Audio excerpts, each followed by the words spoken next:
don't want to touch. It is a climate we live in now, even in the Western societies, where we have to often watch what we're saying. So freedom of speech is quite an apt title, but it's freedom of speech in the context of what's been going on very recently with Charlie Hebdo and the various other shenanigans that we've seen. No doubt you've seen across social media and the mainstream headlines. It seems to be more of the same. French terrorist incident, an apparent Islamist involved, whatever that means. And then, of course, followed by this time, a statesman actually condemning an entire religion, an entire, if you like, set of people, 1.8 billion people in the world, as being arguably responsible for the actions of one so-called terrorist. We don't even know what his psychological makeup is, but of course it doesn't matter these days. You're immediately labeled as a political Islamic terrorist if you happen to have a name like Muhammad and Abdullah, and it's quite enough for you to be, if you like, pushed forward for agendas that we've been moaning and groaning about for a long time. However, coming directly to the point, in the context of the Prophet Muhammad, peace be upon him, where does freedom of speech end, and where does freedom to insult begin, or vice versa? What is the new normal? Is it just that we have to accept that our sensibilities have no meaning for societies like France? Does secularism really want to protect religions anymore? Indeed, is secularism a religion in itself, and does it have a set of doctrines and principles that we cannot, if you like, touch? Well, I'm going to start first of all with really, if you like, a testimony to the Prophet Muhammad, peace be upon him, coming from a French philosopher. Just for the record, that Alphonse de Lamartine, French historian, philosopher from 1790 to 1869, said of the Holy Prophet Muhammad, "If greatness of purpose, smallness of means, and astonishing results are the three criteria of a human genius, who could dare compare any great man in history with Muhammad? Philosopher, orator, apostle, legislator, warrior, conqueror of ideas, restorer of rational beliefs, of a cult without images, the founder of 20 terrestrial empires, and of one spiritual empire. That is Muhammad. As regards all standards by which human greatness may be measured, we may well ask, is there any man greater than he?" Well, mighty words indeed, and a huge compliment coming from a French philosopher. Voltaire, of course, had a pretty opposing view to that of Mr. Alphonse de Lamartine. And of course, it seems that Mr. Macron is veering towards the rhetorics of Voltaire of his time as well. How far can this go? What are the implications? Where are we going to end up with this? With me in the studio, I do have Clive Menzies, founder of one of the founders of Critical Thinking. We also have Maulana Syed Muhammad Razavi, presiding as ever hopefully to give us some religious insights. And we will be joined by Brother Masoud Shadjreh from the Islamic Human Rights Commission, who's been following very closely the implications of what Macron and the French state is doing for all of us in Europe, certainly the Western Muslims and our brothers in faith as well. Because every time Muslims get hit by a new scandal like this, it usually has a wrath of a kind of a whole range of legislation and law that governments seem to start imposing. Those laws restrict civil liberties even further. So not only do they affect Muslims, they affect everybody else. So this is where we're at. But let me start with Maulana. First of all, let's first of all, of course, send our congratulations to Muslims and indeed the entire mankind for the birth of the Holy Prophet, peace be upon him, on this week. People celebrate at various times. But a little word from you contextualizing the achievement and the contribution of the Prophet Muhammad, peace be upon him, to humanity. Yeah, Bismillah ar-Rahman ar-Rahim. Today We are restarting our program on the auspicious day of the birth anniversary of Prophet Muhammad and one of his descendants, who is the father of all madhahib, I should say, and madhab Ja'fari, Imam Ja'far Sadiq alayhi salatu wasalam. So it's an auspicious day to restart our programs again. And yes, I mean, as far as the question you mentioned is concerned, yes, Prophet Muhammad sallallahu alaihi wasallam established a society to uh, to give benefit uh, to all humankind, and Prophet Muhammad is rahmatun alameen.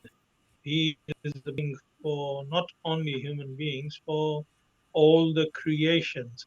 So if a person like Prophet Muhammad sallallahu alaihi wasallam, who's called as Rahmatul lil Alameen in Islamic structure, then we should really present him as the Rahmatul lil Alameen.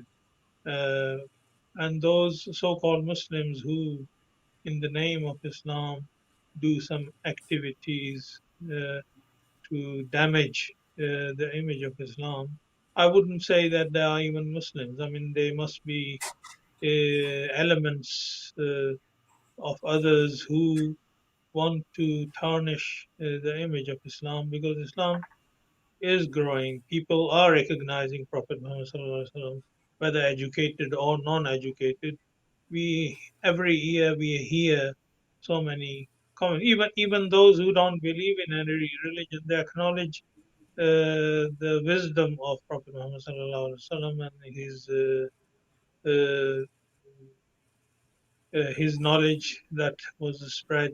Uh, they all acknowledge. So the only way to, according to some, uh, to prevent the growth of his popularity is to occasionally hire these people and make them do things against Islam.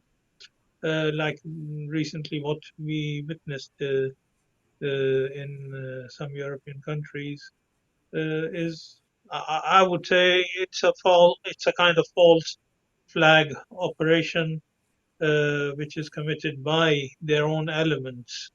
And of course, they are able to recruit some uneducated youngsters who are in search of identity, and these kind of atrocities happen in the society. Well, Maulana, let me hold you there. This week, we also had 19 Afghanis killed by the cousins of the kind of people who are committing these atrocities. We call them takfiris. They are spread across the Muslim world. They've taken the lives of hundreds of thousands of Muslims in the time since 9/11. But again, what I wanted to raise the issue of the Afghani lad, because actually there's no coverage virtually of those 19 individuals who've died in Afghanistan from a terrorist attack. And yet, you know, what's happened in Austria today or what's happened in France recently gets turned into obviously this kind of huge international issue. So there's clearly the word hypocrisy is definitely one that's been rolled out several times. And when Mr. Macron, of course, responded with this whole idea of, if you like, targeting Islam and as a religion in crisis, and inferring that Muslims had a problem that they had to deal with, they obviously ignore your assertion and your if you like, your thesis that this is a false flag operation. Now, Clive, the thing is, of course, for ordinary Joe public, the minute you go into this business of false flags and psychological operations or black operations, it's not something that the average punter on the street has got any idea about, nor can they substantiate it. It's not something that mainstream media really picks up on greatly. These days, we don't have investigative journalists that go to the heart of these issues or seem to have any desire to go there in terms of investigating in more detail who these individuals are, where they came from, what happened. We just get this kind of standard trope that's rolled out. but I know that you've done homework on this business of false flags. Is Maulana completely, out of order, perhaps, or even just even positing the idea that this could be something more than just an individual or a terrorist group that's operating on their own or on his own as a lone wolf or as part of a unit? Do we have to dig deeper? Is that a necessity in such situations? Well, I don't think one has to look very far, even the Charlie Hebdo shooting of a few years ago, to realize that actually the question to be asked when any of these things happen is, could it not be is it other than a false flag? Because the default assumption, if you look at the work of Ollie Damagard, he's looked at many so-called terrorist attacks, and they always have common characteristics or fingerprints, one of which is that the intelligence services are always involved or complicit in some way. And there are many other indicators. And obviously, when we're talking about Islamic terrorists, you talk about the media. The media has reinforced the stereotypical stories with pre-programming, predictive programming. We've spoken in the past about the BBC series Spooks relating to 7/7. And if you look through the various episodes of Spooks, there were elements of 7/7 smattered throughout the broadcast, and therefore, people make associations in their heads. So when in the mainstream news narrative, you see exactly the same imagery, the same characterization, then people if they haven't looked in depth, automatically make the assumption that it must be true, because I've seen it so many times before in so many stories. I mean, Spooks is only one of many. So the whole issue is really, is this peculiar to Islam, or is this something much more general? And in that sense, I think it's all part of the divide and rule. And in the same way that they've been using Black Lives Matter and various other divisions, be it political divisions, racial divisions, ethnic divisions, religious divisions, they're all being heightened at the moment. We are coming to the height of the gamble, if you like, in what they're trying to pull off. And they're trying to destabilize nations whilst they're simultaneously imposing this global reset and global reprogramming of every society. I mean, to some extent, I won't say this is a sideshow, but it's part of the distraction that is to take people's attention to away from what's really happening. And what's really happening is that COVID itself is a false flag terrorist attack. It has all the same hallmarks, and it has the same agenda that all the others have, which is to reshape the world as we know it. Well, Clive, I mean, of course, some pretty heavy-duty stuff, and of course, many people won't agree with that narrative, the idea of COVID. I mean, nobody's doubting that COVID exists as a phenomena and that it is a disease and it is affecting people. The question is how much and what the impact is. I think you should know that there's been a freedom of information request to the UK health authorities, and they've admitted that they have no isolated COVID-19 virus that they can attribute all that's being attributed to it. So you're saying that the other diseases are happening, this thing is there, and it's getting all attributed to COVID-19, basically. Well, I think we've got Masoud. Masoud, go on, you carry on. No, please carry on. COVID is a Trojan. It's not a virus. People are dying of many things, and they're all being put under the heading of COVID. There may be bioweapons called COVID, but COVID-19 is much more than a virus. It's more a Trojan. Well, a whole program to sort of cover that, I think, maybe in the near future as well. But let's bring it back to the issue of freedom of speech, Mr. Macron, and the insult to the Prophet Muhammad, peace be upon him, and what the implications are for us living as a fraternal set of individuals. Let's say, first of all, in Britain and beyond as well, but primarily in Western Europe. Let's talk about that.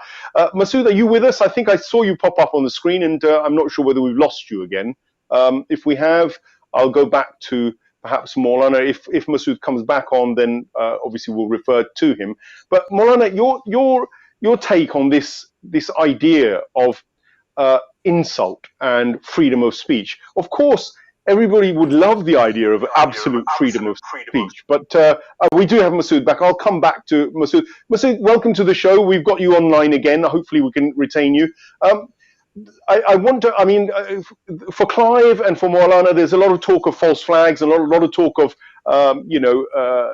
non-visible actors that actually are involved in a lot of these things when terrorist actions take place, particularly in West. We've talked about the hypocrisy of not shouting about Afghani victims of terrorism, for instance. There were 19 this week. And then when the ones in Western Europe happen, it seems like the whole world is coming to an end with the way the media cover it.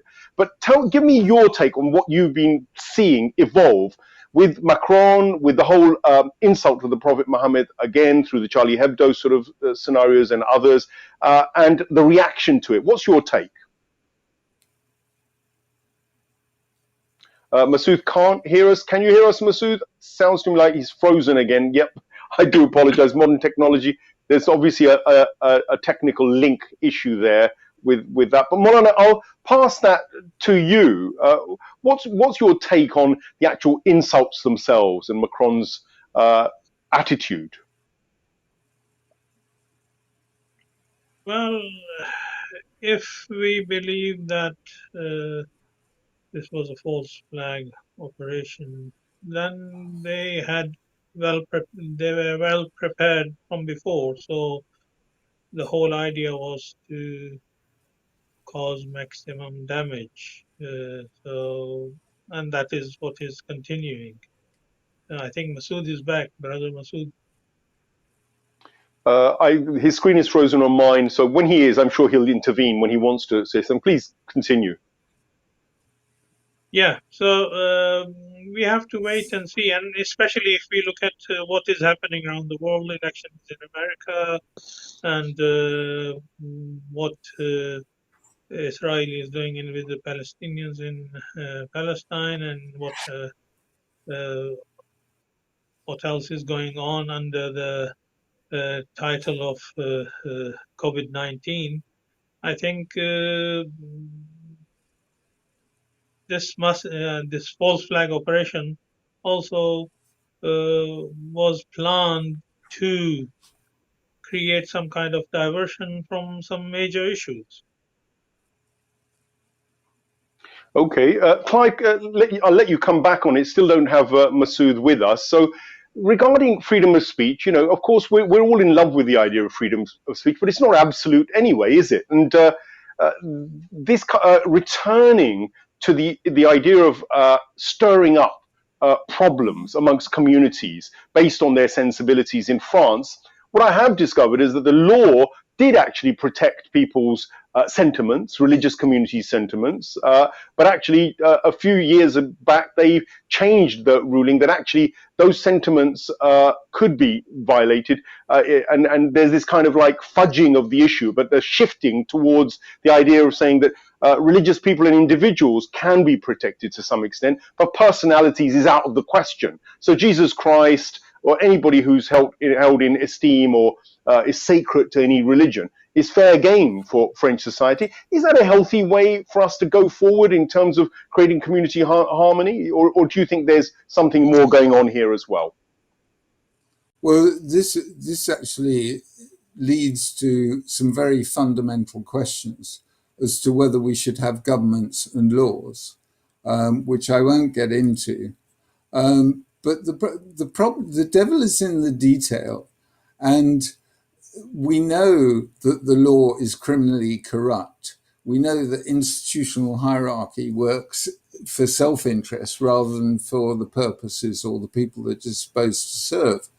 And therefore, if you look at the wording, it's too woolly. You know, one man's insult is another man's comedy.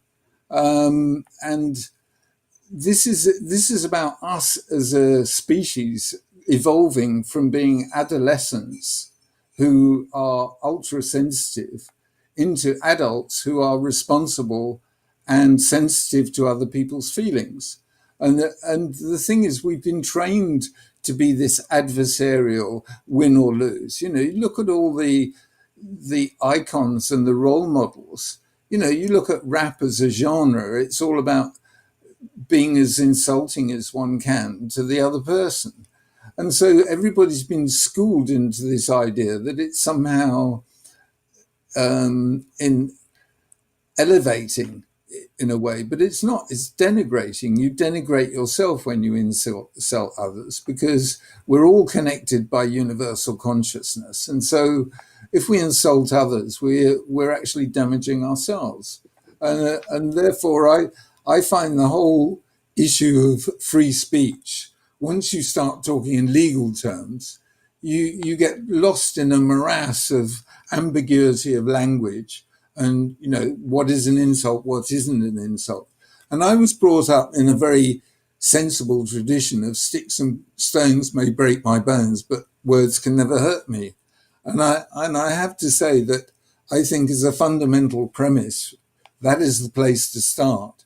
But actually how we organize our relationships with other people is really the issue. And the problem is, as long as we mediate our relationships through a corrupt hierarchy, that can be exposed as or exploited as an adversarial context in which to set people off against each other.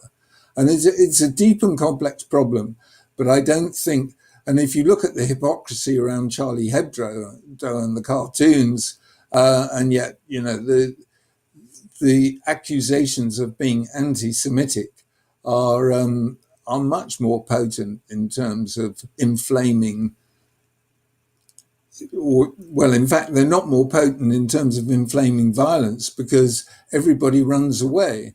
So why is there one rule for so-called Jews who are not Semites, but that's another whole part of the conflation, as opposed to Christians or Muslims? So, you know, people have been taking the piss out of Christianity as much as they've been doing so out of Islam. But there's one religion where if you adopt the same sort of approach, you are evil incarnate. It's fascinating. Clive raises a very relevant point about the hypocrisy of, if you like, rules and regulations, legislation, laws. And of course, Grand Ayatollah Khamenei intervened this week as well with an interesting tweet. He said to the youth of France, Maulana, that they should ask their president, Macron, why it was rather, that he was okay with having the Prophet Muhammad insulted, peace be upon him, but actually when it comes to the Holocaust, you're not even allowed to raise a question. And it is a pertinent issue that you know, you do need to really wonder, why is there, Clive's raised it as well, what do we say, what do we do? And in fact, Masoud is with us again, so I'm going to take that question to him, given that we've not been able to have him online. But Masoud, how do you feel, if you can hear me, how do you feel about the clear discrimination or the differentiation of people that can and can't be insulted? For instance, you can't say things to the Jewish fraternity about the Holocaust because it'll hurt their feelings, but you can say things to Muslims about the Prophet Muhammad, peace be upon him, which also hurt the feelings of a great number of people. Where is this all rooted, and what's its purpose?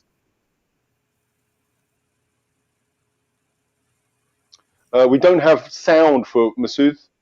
Sorry, Masoud, you might have to turn the sound on before you continue. We're still having a little trouble with the sound there. Yeah, sorry, Masoud, I can't hear you. I don't think the audience can hear you at the moment either. might have to just make an adjustment on the sound there. Maulana, back to you on that until we get the technical difficulties sorted there for Brother Masoud Shadjreh. It's such a shame because he's got a fabulous set of narratives there, which I know about. What do you say about this kind of double standards or this kind of difference? Yes, and it is obvious that there are double standards. For example, if we look at in UK, what happened to Jeremy Corbyn? He was removed from the party for the crime that he did not commit, and he openly said it. And the same thing in France. I mean, they are very vocal when they want to silence someone who is telling the truth and revealing the truth about what happened in the Holocaust and what is the reality, and how in some cases they have exaggerated the issue. So people who raise their voices against them, they are immediately silenced. But everybody is allowed to say whatever they want to say against Islam, Quran, Prophet Muhammad, and insult. I mean, freedom of choice does not mean to insult and hurt and harm others. In Quran, Allah subhanahu wa ta'ala, when he sends Prophet Moses to confront Pharaoh, who is the enemy of Allah, who does not believe in Allah subhanahu wa ta'ala, he advises Prophet Moses to take someone who is lenient and kind, and he does not insult the Pharaoh, who is totally denying the existence of God. So this is what Islam teaches, and this is unfortunately so-called modern world, and the French president claims to be one of the leaders of that modern world, is promoting. He's silencing the freedom of choice in a hypocritical way. Okay, well, look, a few things that you're not allowed to do in France. That freedom of speech is not absolute. You're not allowed to insult the French flag. You're not allowed to insult the French police. You're not allowed to insult Jews in any way, shape, or form. You're not allowed to be racist, because that's a positive thing. Both of those last two things are positive. But you are allowed to insult the Prophet Muhammad, peace be upon him. Masoud, your thoughts? Hopefully, we've got sound this time. I really hope we've got you. No, we've got a jinx with you. We had a problem on the last program as well with yourself. I do apologize. I don't know why the sound on that phone isn't coming up, but I can't hear you at the moment unless there is if studio could try and have a word with Masoud and maybe another fix false that flag problem. operation. So the internet false flag gremlins are at work, maybe. But Clive, I gave a list of things that I would be apprehended for insulting in France. Does that sort of just kind of sum it up, that they know that they're being hypocritical about this, and actually there may be some bigger purpose behind it? Because you don't just do things like this as a statesman. One of the things that's been mooted is that Macron wants to win the election, and because there's such a big popularity for right-wing groups in France, that actually he needs to be seen to be tough in the way he deals with such things, because he'll win him votes and he can win the next election, otherwise he'll lose that. But my question is also, people never want to raise this. What if, let me put it out there, what if there's a set of forces that want France to go in a certain direction, that have an extraordinary amount of money, power, influence, and have possibly their own, if you like, sub-deep state, if you like. And what if these false flags, they're not necessarily organized by states, but they could be organized by other very, very powerful forces that we know exist in the world, but actually nobody wants to talk about that, even hypothetically. They'll talk about other things hypothetically. I want to put it to you that if these false flags are carried out in order to create circumstances, create changes, and force leaders to go in a certain direction, is that a possibility? Is it? outside the realms of possibility that such games can be played? Well, as you know, I was involved with critical thinking, which spent the best part of 7 years trying to understand how the world works.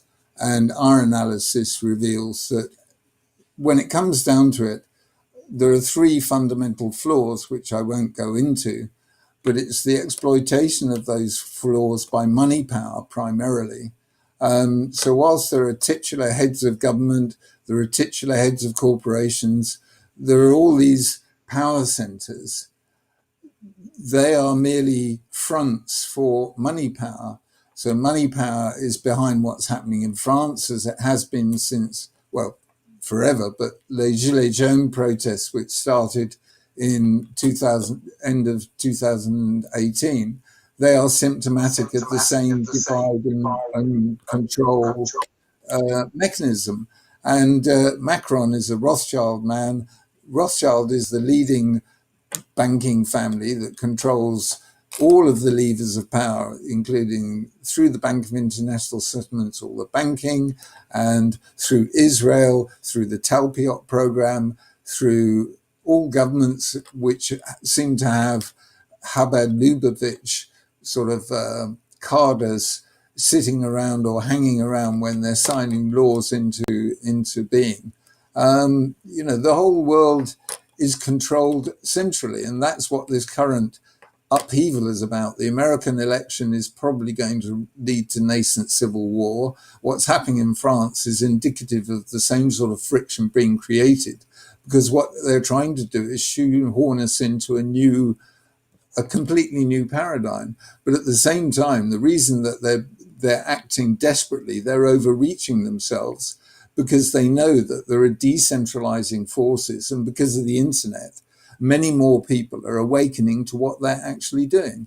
And so, all of these acts are acts of desperation within certain locations. If you look around, there is a growing sense, even in the legal profession. I was listening to Lord Sumption today talking about the UK's current government by dictatorship. And that was in a lecture that he gave to the Cambridge Law Society. So even Middle England is beginning to wake up to the fact that there's something very sinister is afoot.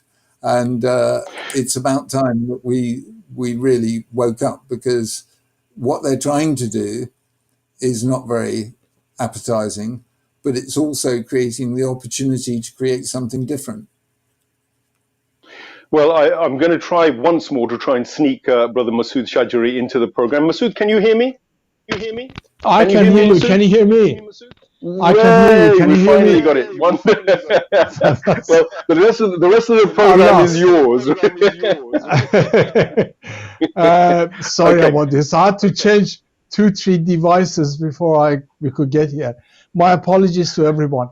Look, the question you ask, why there is a double standard, the reality is that no fool in this world could imagine that there is no limitation on freedom of speech. It's something which is well established. It's different from one type of society to another. And the fact of the matter is, everyone in their with any level of sanity will understand the difference between the freedom of speech and the right of abuse. And abuse is something that nobody will accept. Now, societies set up these parameters through consultation, through legislation, and the fact of the matter is that in France and everywhere else, these boundaries are there, but Muslims are not accepted to be part of setting up these boundaries or actually having an input in these areas. So, if you abuse people racially, you're racist. If you abuse people on the sexual orientations, you're homophobic, etc. You're anti-Semitic if you go for the Jewish community, and go on and on and on. But when it comes to the Muslim, it becomes freedom of speech. And the hypocrisy of this is there because there is a deliberate thing to turn around to the Muslims and say, you are not equal citizen. You can't be involved in setting up parameters like everybody else does. And, you know, we see the level of Islamophobia. If you take any given magazine or newspaper and you remove the name Islam and Muslims and you replace it by Jewish and Judaism, then becomes illegal. And this is why, because the parameter is that Muslims are second-class citizens in the West. They are being looked upon as a colonial subject rather than citizens. And this is what it's all about. And because of the environment of hate, which has been created through rhetoric from the politician, media, and everything else, every time a politician loses popularity or needs to gain some popularity, it actually starts being abusive and being Islamophobic. And it pays. It pays to be Islamophobe because there are more Islamophobes in the society than there are Muslims. In the same way that the race card used to be played many years ago, and every time politicians wanted a bit of cheap popularity, that's what they did. And you know, this is why, you know, sort of there is a sort of over excited sort of hunt in Labour Party for anti-Semitism, but nobody likes to even turn around and look at what Islamophobia, which happening in Conservative Party or indeed even in the Labour Party. I think if we don't understand this, we think that this is something to do with us not understanding the culture of the Western culture. I mean, I'll give you an example with Charlie Hebdo. We have a program which you have attended yourself, is Islamophobia Awards, which is a satire, tongue-in-cheek, awarding those who are Islamophobe. And one year this was given to Charlie Hebdo. Every single mainstream paper in this country and in France attacked us. That why have you given such an award to victims of terrorism? But you know, I mean, Charlie Hebdo lives on I mean, their own excuse is that they're satire. So why is it that satire is okay when it's used against us, but we can't use it? And you know, yeah, sorry. If I look, we're going to have to bring you back because we missed out on a lot. I'll bring you. We'll have to schedule another time to come and really go at this properly with more details. But what I will tell you is Charlie Hebdo actually sacked an individual who did a satirical cartoon about Jews, basically, and he was labeled as anti-Semitic, kicked out. So even Charlie Hebdo don't take insults of a certain kind. They're willing to give out these insults to the Prophet Muhammad, peace be upon him, and Muslims, which seems okay. It'll run and run. Thank you very much, gentlemen. We've sadly run out of time. We also have one other hypocrisy that Mr. Macron funds and finances terrorists in Syria, the same terrorists in France he seems to have an objection to. That's a program in itself to discuss why is it that certain takfiris are okay for France and secularism, if you like, in the West, and certain terrorists, those same terrorists, are not okay in their own lands. Hypocrisy abounds. Many questions to ask, but thank you, Clive, for your erudite observations. Maulana, thank you, and Masoud, thank you. We finally got something in at the end. Join us again for critical.